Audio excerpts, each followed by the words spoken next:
This morning, we are getting the latest jobs report coming out of the Bureau of Labor Statistics for the month of May. 272,000 jobs were added last month. That far exceeds the expected amount. These numbers are a shock for the economists who predicted a cooler month of job growth. Unemployment and wage growth were also higher than expected. So what does this all mean for the economy the rest of the year? Here with us, of course, to break down everything we're seeing in this new report, NBC News business and data correspondent Brian Chung. Brian, good morning. So as we said, 272,000, much higher than expected. What does that tell us about the current state of the economy? What it tells us is that the jobs market is still roaring. Jobs are being readily added to this economy at a fast clip. Again, that 272,000 figure, that's how many were added in the month of May.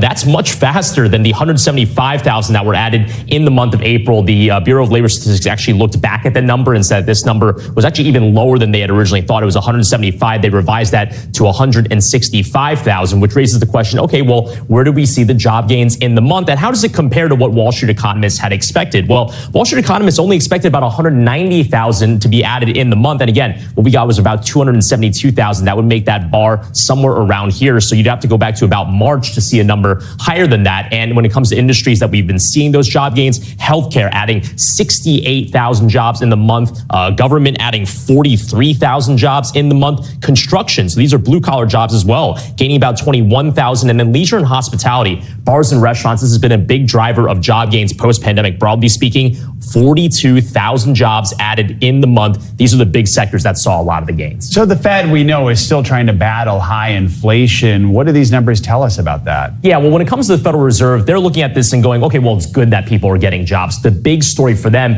is getting inflation down. And the inflation side of this jobs report comes from the wages side of things, right? How much are people getting paid in those jobs that they're getting hired in? Well, this report told us that wages on a year-over-year basis, May of this year compared to May of last year, wages went up by 4.1%. That's a little faster than in previous reports that the Federal Reserve has gotten from this particular report. But the good news is that this is outpacing inflation. So yes, inflation is higher, right? Prices at the grocery store, Target, Walmart are all up. But when it comes to wages, at least that is compensating for how much higher prices are. The story was flipped. Inflation was way outpacing wages for most of the post-pandemic period. That story flipped around the spring of last year.